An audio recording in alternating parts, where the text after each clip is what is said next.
Jireenyi dabarse dhugaa dubbachuudhaaf the best male model of the year. Model Samuel Baisa. Yawaanis konkolaataa sana kanaan itti modela ta'uuf osoo hin taane jireenya amma keessa jirtu kanaaf waan abjuu natti fakkaatedha. First of all, thank you Jesus for this chance.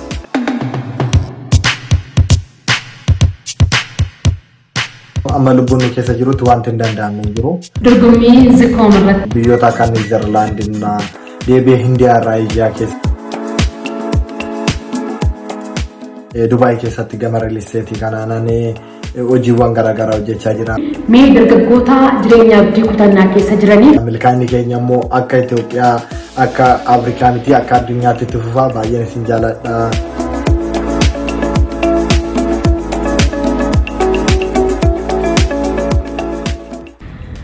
akkam jirtu hordoftoota AMN Digital egaa har'a qophii addaa tokko isiniif qabadhee dhufeen jira andaraartota irraati.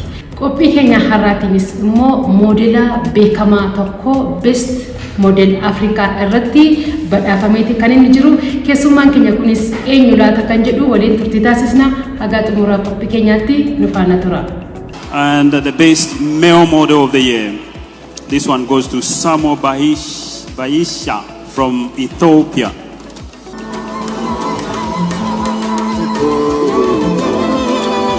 Oh, they were from Ethiopia.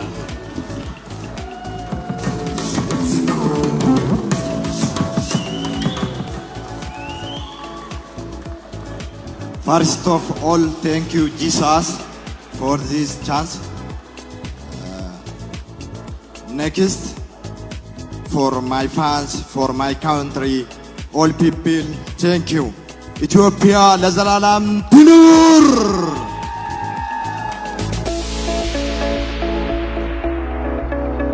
Model Samuel Baisa egaa an magaalaa Finfinnee irraa ati immoo Dubaay irraa keessummaa keenya AMN Digital ta'uudhaan eeyyamamaa ta'uu keetiin guddaan si galateeffadha. Baga nagaan dhufte.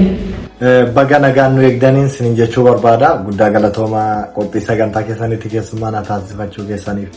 Egaa tolemee torban kana keessa best model jedhamuudhaan badhaafamuu keetii fi miira akkamitti dhaga'ame miira kennuuf qoodi.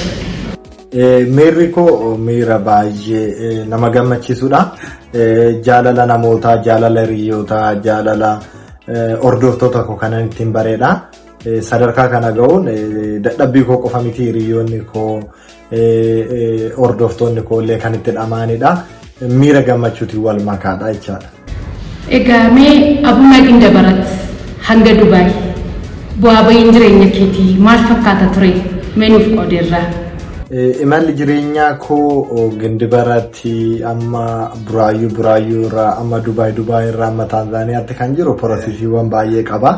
Yaa akkuma namni tokko piroosesii tokko keessa darbu anillee hojiiwwan garaagaraa hojiiwwan tokko hojjechuudhaan umurii koo kana keessatti dabarseera. Isaan kana keessa turtiin ani baay'ee taasise Buraayyuudha. Uummanni illee kan itti na beeku beekamtii guddaallee kanan argadhe sabni na beeku Buraayyuudha. Barumsa koollee kutaa sadirraa eegaleetoo Buraayyuutti kanan baradhe. Haalota tokko darbeetoo seenota kana baay'ee saasa'uun barbaadu isa kana irra dabarra. Baay'eesa haala kanaan wal qabateetu akkuma namoonni miidiyaa garaagaraa irraan argan amma immoo carraan ittiin Dubaay dhufneetoo Dubaay irraa immoo akka Afrikaatti dorgomaa taane arganneerra jechaadha.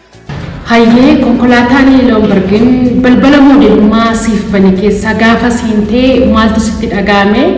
Moodela ta'uuf immoo yaaddee beektaa? Konkolaataa sanatti immoo itti siqattee maaliif dhaabbatte?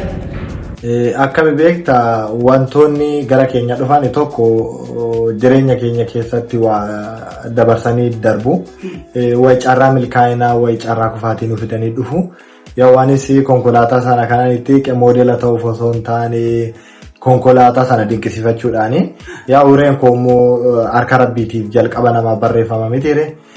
Haala kanaan wal qabateetoo ireen koo sun moodelummaa kan jettu sun rabbirra namaa barreeffama isuma jiraattama. Carraan kochumarraa kaateetoo moodelummaatti na seensiftee balballi sun yeruma sana rurrukutamee jechaadha.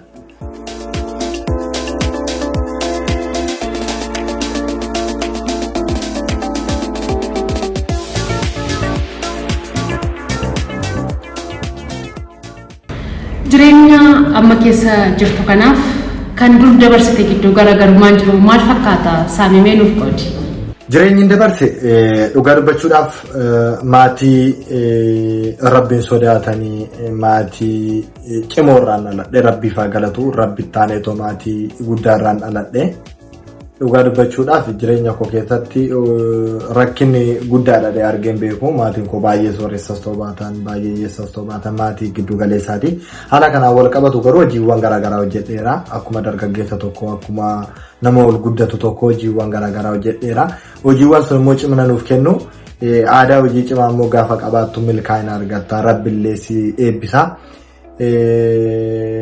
Milkaa'inni koo immoo milkaa'ina maatii kootiin jedhaani kadhannaa isaaniitiin jedha eebba naannootiin jedha eebba maanguddootatiin jedha isa kanadha milkaa'inni koo kanarra ga'uun koo jechaadha. Dorgommii Zikoom irratti akkamittiin hirmaachuu dandeessisa?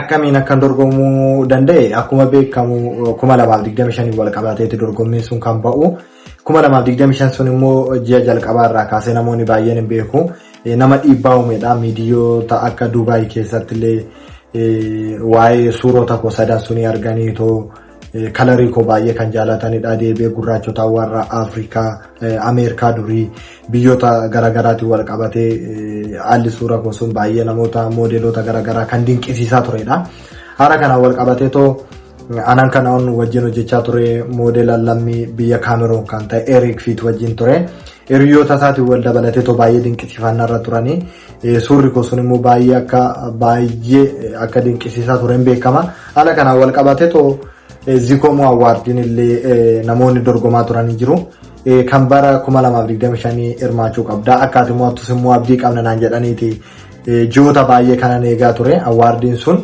turtii ji'oota 5tiin booda kan inni deebi'ee dhufe taateen kun ta'eetoo nomineetir taanee iyyuu immoo deebinee piroosesiiwwan garaagaraan jira piroosesii sun keessaa immoo deebineetoo filannootti dhiyaannee filannoo sun keessaa immoo hanga sadarkaa moo'ottidha kan nuti deemnee jechaan haala kanaanidha kanan itti seene hirmaannaa moodeloota gurguddaa hirmaannaa namoota jajjabootiin anan keessa seene mo'achuu immoo kanaan danda'e hiriyoota koo fi dadhabbii namoota baay'eetiin jechaadha Zikoom Awwaardii kanan itti lixe. Milkaa'inni ammaa kun maal siif argamsiise kanumaan immoo wal qabatee gara fuulduraatti waan hojjechuuf yaaltee jirtu yookaas waan eegalte qabda?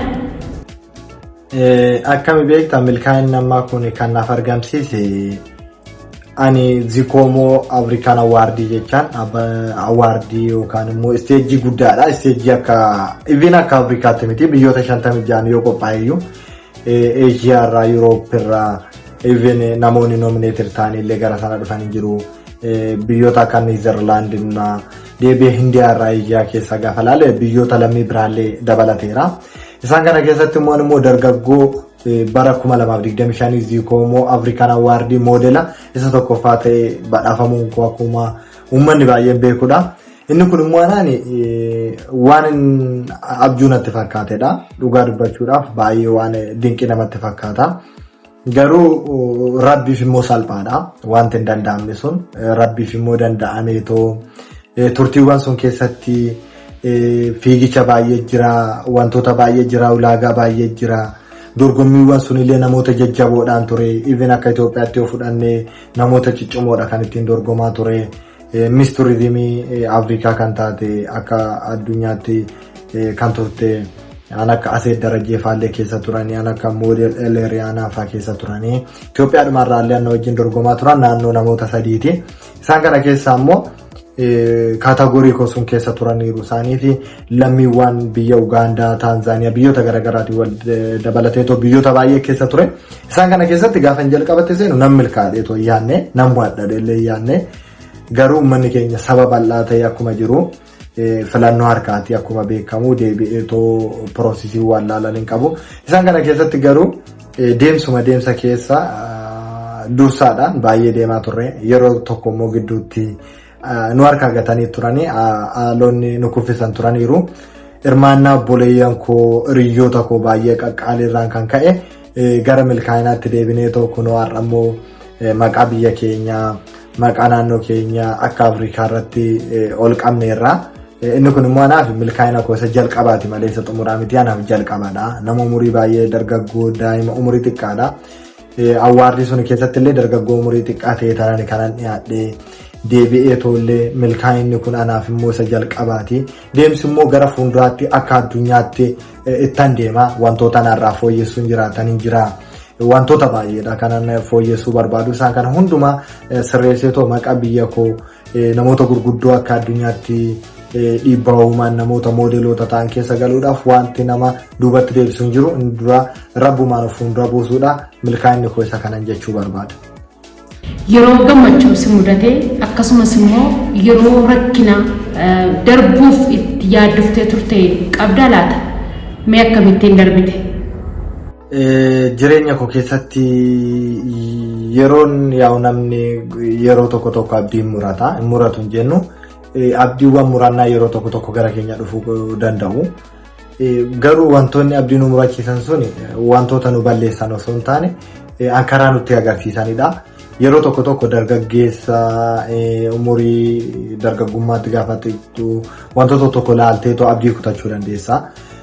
Garuu immoo deebiteetoo immoo yeroodhuma muraasaan booda immoo gara ofii isheetti deebita. Wanti abdii addatti na kutachiiseetoo balleessuudhaaf jedhe tokkollee hin jiru. Garuu yeroo tokko miira dadhabbii, miira kophummaa wantoota tokkoon waa'ee milkaa'inaa qabeenyota milkaa'ina namaa laalteetoo hin dadhabda hiyaalta. Garuu guyyaan ani baay'ee gammade yoo jiraate guyyaawwan baay'ee jiru. Isaan kana keessa addatti kanan jedhuun qabu baay'eedha. Adeemsa hedduu keessa dabartee best model badhaafamuu keetiin mee dargaggoota jireenya abdii kutannaa keessa jiraniif ergaa maalii dabarsitaa akkasumas immoo maal sirraa baratu? Addunyaa kanarratti akkami beektu addunyaa kanarratti abdii kutachuun hin barbaachisu. Amma lubbuun nu keessa jirutti wanti hin danda'amne hin jiru. Namoota gurguddoo addunyaa kanarratti milkaa'an gaafa ilaallu yerootti baay'ee abdii kutatan jiraachuu mala yerootti wanta baay'eedhaan abdii kutatan jiraachuu mala namoota akka fakkeenyaaf Jaak Maaniin osoo isin fudhadhee sooressaa biyya Chaayinaa kan ta'e seenaa isaa dubbisuu danda'u gama weebsaayitii garaagaraatiin seenaa namoota baay'ee dubbisuu danda'u deebi'ee ibsaa kana kan nuuf kalaqe namoota baay'ee ilaaluu dandeenya. Abdii hin kutanne yaalii dadhabbiidhaan irra deddeebi'anii yaaluudhaan gara fuulduraatti milkaa'ina kana argamsiisan jechaadha. Inna dargaggoota abdii kutataniif jaarraa kana keessa kan jiraniif waan xiqqoo yaalaniitoo duubatti deebi'uu kan barbaadaniif tokkoffaan kanan jechuun ni barbaadu yaalii isaaniirrayyuu rabbi isaanii of fuuldura buusaniitoo yoo baay'ee immoo rabbiin isaanii of fuuldura buusaniitoo wanta sana waan karoorsan sana irratti yaalani wanta milkoomneef hin jiran jedhanii kanaafiyyuu yaaluudha rabbii ofii of fuuldura buusuudha milkaa'inni immoo wanti kamiyyuu immoo kan ta'u tattaaffiirraan kan ka'edha. Tattaafatanii jedha abdii kutachuun amma lubbuun keenyaa fi foon keenya wal keessa jirutti gonkumaa hin danda'amu jedhee sana yaadaan. Hayyee moodel Saamu'eel Baayisaa yeroo qabdu irraa nuuf qoddee AMN Digital waliin turtii taasifteef guddaa si galateeffannaa ulfaadha. Guddaanaaf galatoomaa illee baay'een isin jaaladha. Milkaa'inni keenya immoo akka Itoophiyaa akka Afrikaa miti akka addunyaatti itti fufaa baay'een isin jaaladha. Naaf galatoomaa. Uummata saba keenya waan hundumaa baay'ee isin galateeffadha. Namoonni immoo gama sooshaal miidiyaa kanaan ilaalaa jirtanii akkuma beekamu Dubaay keessatti gama riilisteetii kanaan hojiiwwan garaagaraa hojjechaa jira. Markaboota garaagaraa konkolaatota leegerii ta'an riilisteetota garaagaraa hojjechuudhaan beekama. Isaan kanaan wal qabateetoo investeroonni keenya carraa mootummaan baase kanaan wal qabateetoo biyya keessatti paarkiiwwan dhuunfaa keessanii kan qabdan bakkee garaagaraa kan qabdan markaboota garaagaraa motor speedii garaagaraa namoonni barbaadan illee hojii kootii wal qabateetoo naqunnamuu dandeessu.